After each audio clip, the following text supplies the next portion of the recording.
Hi, my name's Nick Barker, and this talk is called The Logarithmic Brain and the Rarity Paradox, and it's about the way that humans perceive numbers, and more specifically about how we tend to misperceive numbers as they become very large.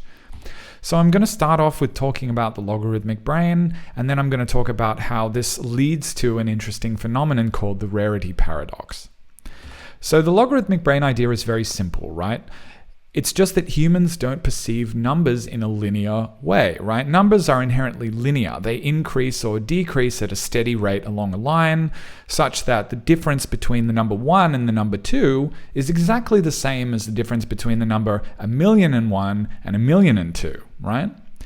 So here's the problem. As the number becomes larger and larger, humans tend to lose perspective on the differences between numbers, right? 1 and 2 seem very different to each other, but 1,000,001 and 1,000,002 seem almost the same, right? Even though the absolute difference between them is identical. They're both 1 apart, right?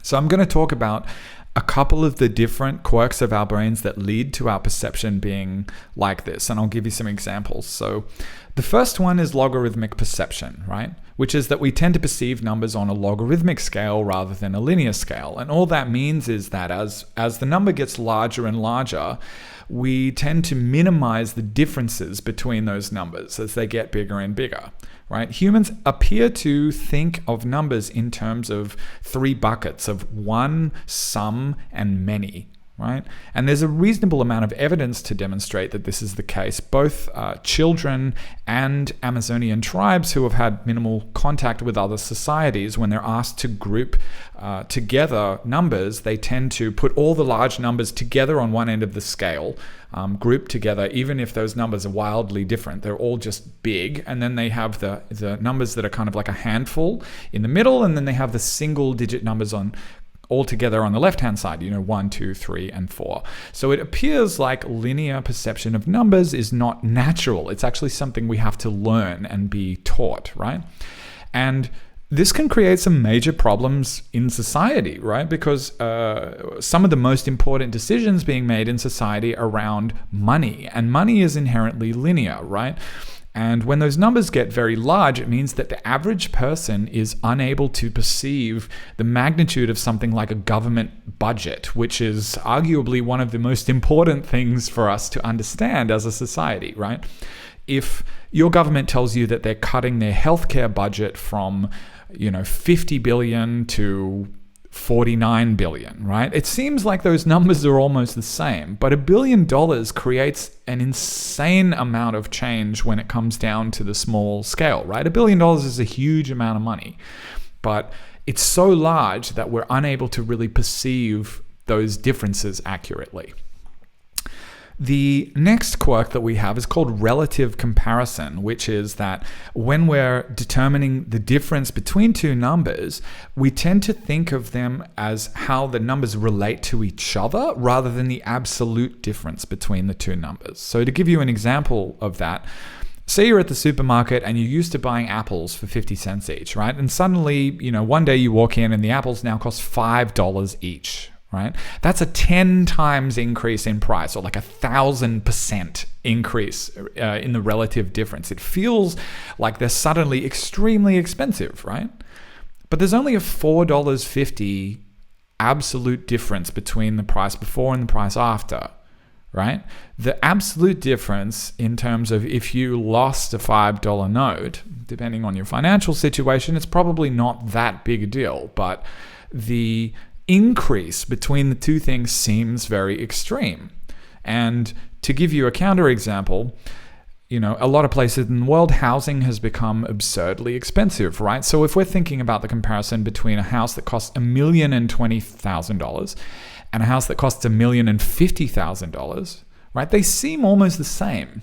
Even when you look at the numbers on the screen, right, they look almost the same. Like there's only a 2.8% relative difference between the two numbers, right? So our brain is telling us relatively these are almost the same, right? But the absolute difference between these two things is $30,000, which is an enormous amount of money. And it's actually so much money that if you were to spend enough time and effort negotiating to get your house for $30,000 cheaper, that would pay for a $5 apple every day for 18 years, right? It's crazy when you look at the difference between the magnitude of these two values, but we tend to fixate over the difference between small numbers because it's a much larger relative difference, right? 50 cents to $5 is 10 times, right? But 1,020,000 and 1,050,000 look and feel almost exactly the same. So it's this bizarre bug in our minds that we tend to behave with a reverse amount of rationality when it comes to prices. Cheap prices, we agonize over the differences, and very expensive things seems like they're just the same, right?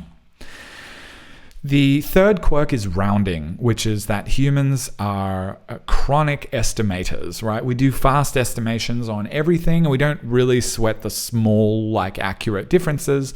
So we tend to, not always, but we tend to generally round numbers to the closest power of 10, right? 90 is roughly 100, 1.1 million is roughly 1 million, right?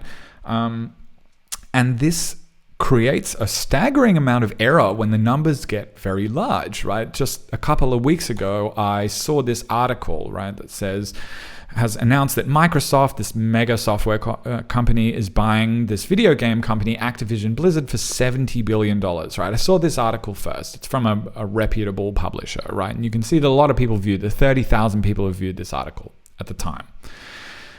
Then later on, I found out that the number was actually $68.7 billion, right?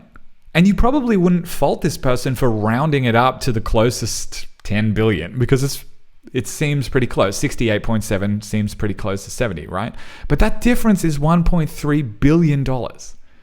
Even the rounding error is such a colossal amount of money that we can't even comprehend how much $1.3 billion is, let alone 70, right? And so it's this chronic estimation, even when we're trying to convey accurate information, that leads to this snowballing amount of error when it comes to numbers. And just something I've personally observed, I haven't seen any research or evidence to indicate this, but these quirks to me seem to indicate that humans can only compare 2 digits at a time. And what I mean is they can only compare 2 single numbers that are single digit, 0, 1, 2, 3, 4, 5, 6, 7, 8, 9. We can only compare those numbers, and we can only compare 2 of them at a time. And I'll demonstrate why I have this particular type of feeling. So we're going to just do a little quick thing where I'm going to show 2 numbers left and right, and you have to guess as fast as you can which of those numbers is larger. Just try and rely on your intuition and don't think too hard about it. Just see if you can tell immediately which one is bigger. So, pretty quick, right? It's easily obvious that 7's bigger than 5. This is obvious, fast, instinctual. It's probably deep inside your mind that 7 is bigger than 5, right? Next one. Also obvious, fast, and instinctual, right? 473, obviously bigger than 5. How about this? 65,360, yes, still fast and instinctual, right? Still obviously bigger than 581. How about this one? Little bit slower. Still probably pretty fast, but you're thinking more actively about it now, right? And now we try something like this. Really slow, really intentional. Potentially you're even making a mistake once or twice. You're thinking, oh, it's the left one. Oh, no, it's the right one. Oh, wait, no, it's definitely the left one, right? Suddenly it's slow and intentional, right? But why is this one fast? Right? If we can only compare single digit numbers, there are 8 digits in total here. Why is this one quick and this one is really slow, right? Here's what I think is the reason. I think we're not even looking at the numbers, right? At best, we're looking at the number of digits first. The first one has 5 digits, the second one has 3 digits. I'm not even going to look at what the numbers are. I just know that the first one's bigger. I think that's probably being generous, and I think the way that humans actually work is that we look at just how large the number is on the screen, not even what the numbers are, just how much space it takes up on the screen, right? I think that literally our brains are confusing the size of the number, right, with the magnitude of the number, which is fine if the numbers are formatted in the same way, right? But it also leads to some very deceptive things, especially, and I'm sorry to always use money as an example, but around money, right?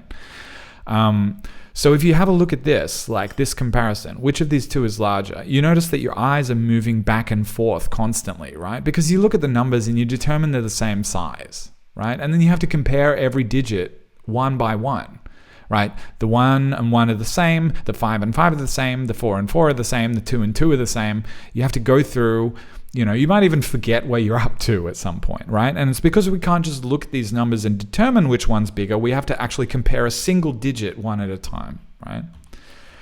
And so this leads to some exploitative tactics when it comes to sales. This type of thing's very well known. Like if I ask you to just tell me what your intuition about how expensive these cars is, you'd probably say, 7 and 9,000 seem cheaper and 11,000 just seems like much more expensive for some reason, even though the distance between them all is 2,000, right? They're all the same, right? And it's because we crossed that boundary and now we have an extra number, right? We have an extra digit. We have, 2 numbers and then 3 zeros instead of 1 number and 3 zeros, right? And that's actually tricking our brain into thinking that it's significantly more expensive when the gap between them is the same. This is even worse, right? You've probably seen these kind of exploitative sales tactics before, right? We have only $1 absolute difference between the values, almost nothing in the scheme of things, right? But the $10,000 car seems way more expensive. And the main reason is because it has not only an extra digit, but it has a comma as well, right? So we've actually exploited the way that we look at just the size of the physical size of the number on the screen or on the paper before we look at the actual digits inside the number. And another example of something that I've noticed in this regard is as food at restaurants has gotten more and more expensive, I've noticed that it's fashionable to stop listing the prices like $5.00 for $5, and instead they just put the number like 12, because for some reason it seems smaller because it takes up less space on the paper. You take out the $, you take out the dot, you take out the cents, and it seems cheaper than it actually is, right? And this ability for us to perceive things logarithmically as like one, some, many is like essential to one of the most important parts of our pattern recognition as humans, which is being able to see that a collection of small things can in fact be seen as one large thing, right? We don't see 250 million grains of sand. We see a beach, right? And it's important that we're able to identify big clusters of small objects as one large object, and that we're able to do it with estimation, roughly, right? You would never have two people saying, I think that's a beach, but maybe it's not. We should count all the grains of sand because it's only a beach if there's more than 250 million, right? And I could be off by an order of magnitude. It could be it could be many billions or trillions. Who knows? I have no idea how many grains of sand there are in a beach because it's impossible for humans to estimate at that kind of scale, right? In the same way, it's not 100,000 trees. It's a forest, right? And understanding how to estimate quickly and be able to give a name to a large group of things is one of the most important traits that allows us to do pattern recognition as humans. And this line of thinking is totally fine if you're an early human surviving as a hunter-gatherer. If you're chasing a herd of antelope, you don't care that there's 33 of them or that there's 40 of them. You think that there's a lot, right? The big difference is between 1 and 0, right? If you catch 0 things, that's significantly worse than catching 1 thing, right? So the small numbers are important, but then as they get larger, it becomes much of a muchness, whether it's 500 or 800. You know what I mean? So there are so many bugs, like in the way that we perceive numbers in modern society, so many things that the logarithmic brain leads to. But the really interesting one that I find personally fascinating is called the Rarity paradox. And so I'm going to tell you about how that occurs and give you some examples of it. So the Rarity paradox is pretty simple as well, right? Which is, given that we can't correctly perceive large numbers because of the logarithmic brain, events that we naturally, intuitively think are supposed to be very rare start to become paradoxically common when the number of events is incomprehensibly large, right? And that sounds pretty abstract, but I'll give you some examples which will make it more clear. So apparently the average person, I believe this study was done in America, but the average person, like close to the average person, not quite half, but 40% of the population reports some fear or anxiety around flying, right? Like going on a plane. But the chance of actually, being on a plane that crashes is incredibly small. I've seen estimates between 1 in 5 million and 1 in 20 million, right? That's ridiculously rare. And so, of course, it makes us feel uneasy that it seems like there's a major plane crash like every year.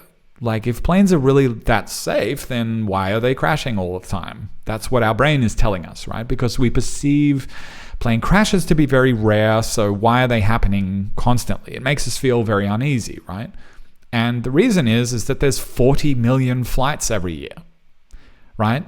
And at a rate of, a conservative, generous rate of 1 in 20 million crashes, it makes perfect logical sense that there's at least a couple crashes every year, right? But it doesn't make intuitive sense. It still feels wrong to us. And the reason that it feels wrong is that a 1 in 20 million crash is way too rare for us to accurately comprehend because of our logarithmic brains, right?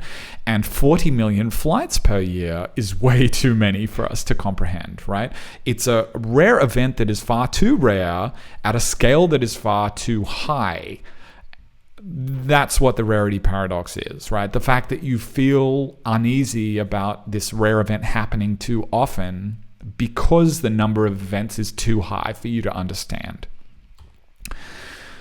I love giving this example because I find it so interesting, and it, really shocked me the first time it clicked in my mind. The way that normal run-of-the-mill rare events, like 1 in 100 events, interact with extremely rare events, like 1 in 10,000, also creates this bizarre, off-putting feeling of the rarity paradox, right? So if we consider a medical test that's 99% accurate, right? That sounds very accurate. If you get 99% on a test in high school or university, you're very stoked, right? It feels rare that you would get something like that, right? So if we're thinking about a medical test that's 99% accurate, what does that mean, right? It means that 1 out of every 100 tests have the wrong result, right? 1 out of every 100 tests that should have been positive are negative, 1 out of 100 tests that should have been negative are positive, right? What if we're using this test to try and find a rare disease that only affects 1 out of every 10,000 people, right? We have a 99% accurate test, right? So if you go in for this test at the doctor, you assume there's a very high chance that you'll get the right result. Here's the problem. If we have a 1 in 10, considering, let's just consider fantasy statistics, If we have a 1 in 10,000 chance to get this very rare disease, right, it means that we might have to test 10,000 people to find one real case. It's likely that we'll have one case among 10,000 people, right? The test is 99% accurate, right? Which means 1 out of every 100 people receive a false positive test. 1 out of every 100 people who don't have the disease, the test says they do, right? So if we need to test 10,000 people, right, 100 out of those 10,000 people, 1 out of 100, will test positive incorrectly, right? 100 people will test positive, right, in total, but 99 out of those 100 results will be wrong, right? Because 100 out of 10,000 people will test positive, right? And only 1 out of every 10,000 people actually has the disease. So in practice, this test that claims to be 99% accurate is actually 1% accurate, right?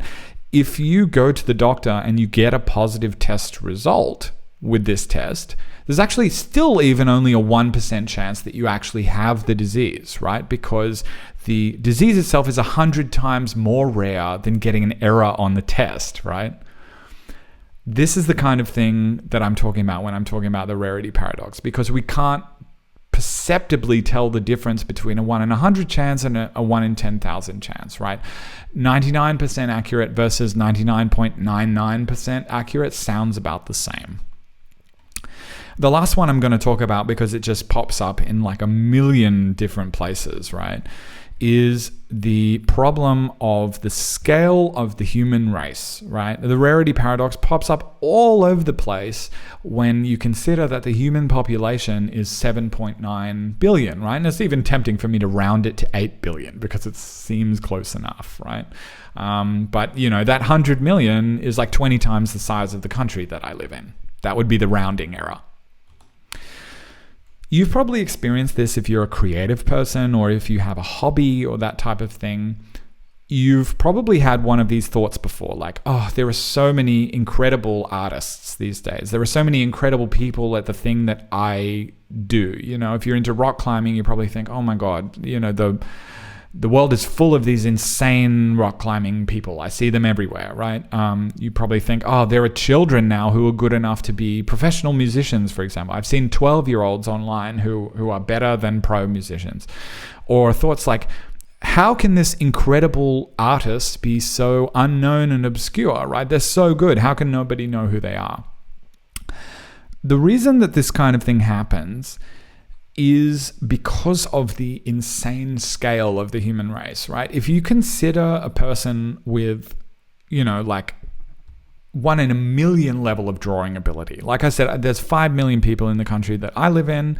There would only be 5 people in the entire country who have this level of natural talent, right? It would be unlikely that I would ever run into this person, in my lifetime inside my country. 5 people out of the entire country of 5 million, right? Your brain perceives this level of talent as supposedly being absurdly rare, right? To the extent where you're thinking you might never run into someone like this in real life. But because of the scale of the human race of 7.9 billion people, right? There are 7,900 of these people, of these 1 in a million level of drawing ability people on Earth, right? 7,900. Even that is so many people that you can't really comprehend the scale, right? And that's even after cutting it down at a 1 in a million, right? Social media puts this rarity paradox just on steroids, because as soon as you start engaging with a hobby or something you're interested in, it just magically finds all 7,900 of these people and puts them all into your feed, right? To the extent where you end up scrolling through this insane 1 in a million talent that humanity has to offer, and your brain is completely unable to reconcile that with the fact that your natural intuition is that skill should be very rare, but it seems extremely common, and it's because the scale is too large. Now, if we go even deeper, things start to get even more crazy, right? Because 7,900 people is too many to realistically engage with, right? Even when we're sub-selecting on such an extreme, like 1 in a million level of talent, right? So how do we surface the top 10 people who get the most attention and visibility out of this 7,900? Well, the number even is so large that we can do very extreme sub-selection on other traits that are actually completely unrelated to the thing that we selected on in the first place, right?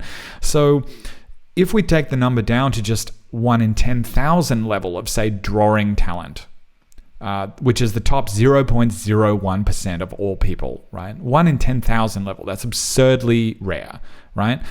That creates a pool of 790,000 people globally, right?